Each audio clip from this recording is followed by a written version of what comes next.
Hey guys, Ben here and welcome back to another video. Today we're going to be talking about the first new look at a DCTV show that is coming out later this year. Also, we got some big news in regards to projects being changed that are DC related. So if you do go on to enjoy the video, please be sure to leave a like and a comment and subscribe and turn on notifications so you don't miss any future videos later this year.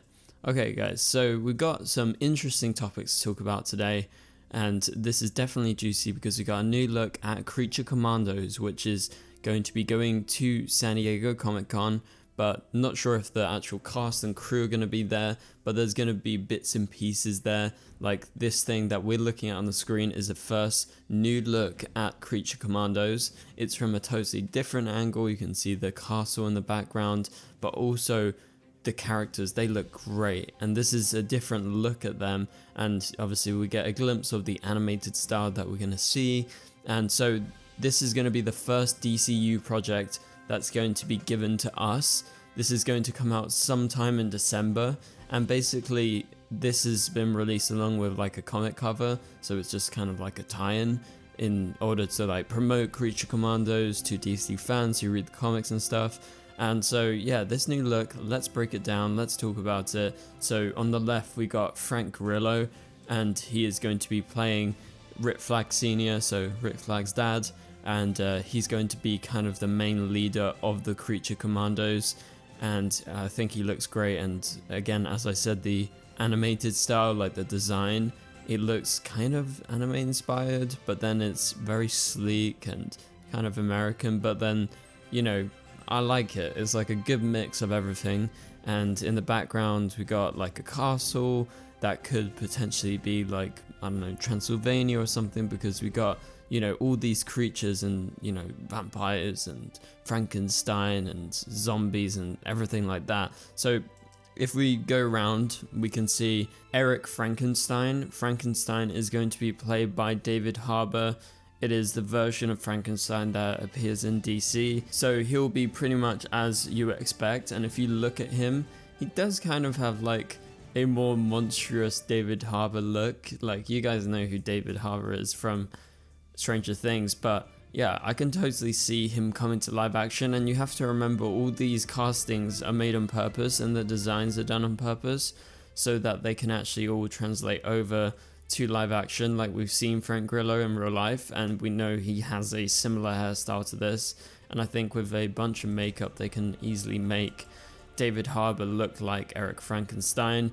And so Indira Varma is going to be playing the bride. Now, she looks pretty similar in real life. Obviously she will have a lot of makeup on if she comes to live action. She's actually front and center, so I wonder, is she going to be playing a very big role? But I'm looking forward to seeing the bride in this. And then we have as well Dr. Nina Mazursky, who is going to be played by Zoe Chow. Now, she looks interesting. That is definitely a different type of creature that we're going to be seeing. I don't know much about her in the comics, but looking forward to that. G.I. Robot is going to be played by Sean Gunn. So that's obviously James's brother. And G.I. Robot definitely seems like one of the more interesting characters, because he is a character from the comics, and the character in the comics is called G.I. Robot as well. And basically it's a series of robots that were created by the US military to fight for the Allies during World War II, and so that's when they were created. They've been around for a long time, so potentially this G.I. Robot has a lot of history that can definitely be told in Creature Commandos. And then we also have Dr. Phosphorus, who is going to be played by Alan Tudyk. He looks amazing. Like, the actual design of him, it just looks so sick. Like, seeing the kind of skull within the green kind of flame that he has going on, like, it's really interesting. Also in the comics, he looks very strange, and so he's normally an enemy of Batman in the comics. And so he's a metahuman, and, you know, there is different origins for him, but it's normally to do with, you know, chemicals and a nuclear power plant, and the fact that, you know, he gets infected. So that is a really interesting character. He looks awesome. I would love to see him in live action too. And they're going to be joined by Weasel, who's also going to be played by Gunn as well. So this is a really nice lineup, and I do love the graphics, as I've been repeating throughout this video.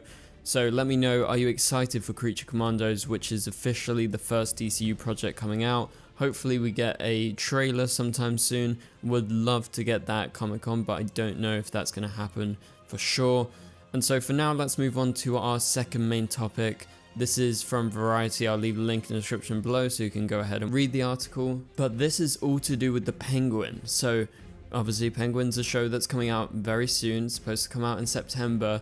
And it's been officially announced that, like the Harry Potter show and like Dune Prophecy and a lot of other projects, they're going to be rebranding the Penguin to not be an HBO Max show, but to be a HBO show. So specifically airing on the cable network, and then it would come to Max after. So this is a last minute decision that they've made. Obviously it is coming out soon. They've released a lot of trailers with the Max logos and everything, but recently the CEO of content at HBO and Max decided to change things and basically adds more value to these shows by naming them HBO shows.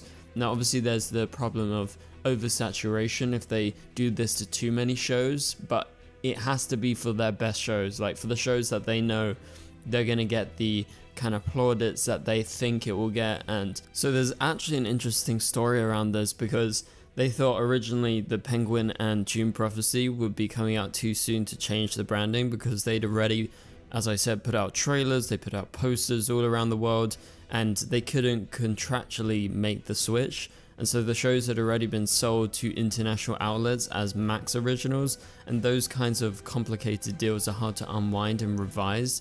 And so the Penguin would be an obvious fit as an HBO original. This is a quote from him. Unfortunately, the process of licensing it internationally has already started, but now the news is, after some crafty negotiations, the HBO team has now indeed found a way to rebrand the Penguin as an HBO original. So the series will air on HBO first, and then it will come to Max after. So they are very eager to get along with this. This is something that he truly believes in, the CEO of Max and HBO. Now, what do you guys think about this in regards to the Penguin? I think this is good. So this follows on from Lanterns actually doing the same thing, because that show's actually coming out on HBO, then it will come on Max afterwards so you can stream it later. But I think this is a really good move, and I think Warner Brothers has been very impressed by the Penguin. That's why they want to make this move.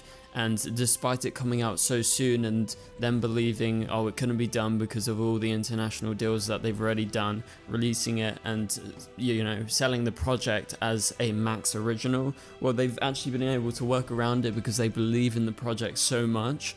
And so what we've ended up with is shows at this scope and scale that look great, great narratives, and also have the talent we've worked with. And obviously the idea of the kind of delineation started to feel unnecessary.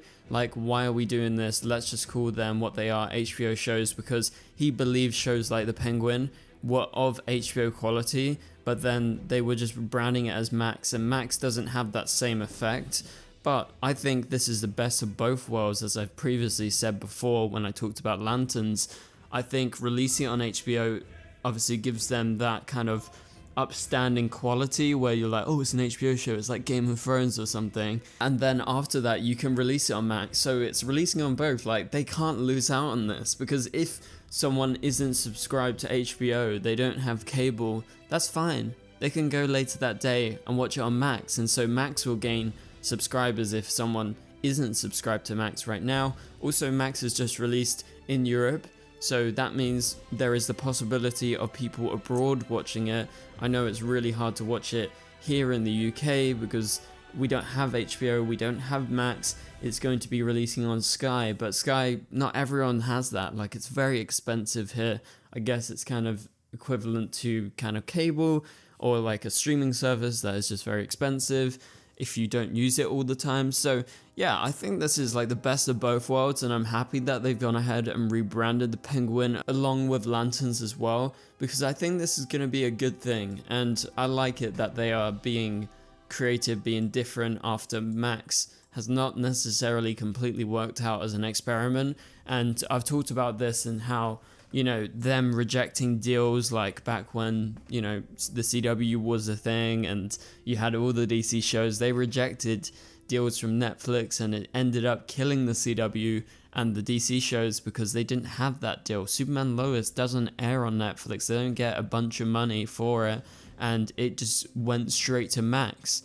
And so that's the reason all those shows are gone. So I like that they are being a bit different. They're not just relying on Max. That was a thing that came about in the pandemic, and they've been trying to really grow that streaming service. But I like that they're realizing now that every TV show that they make doesn't need to strictly come out on there, but it can come there after, and that's fine.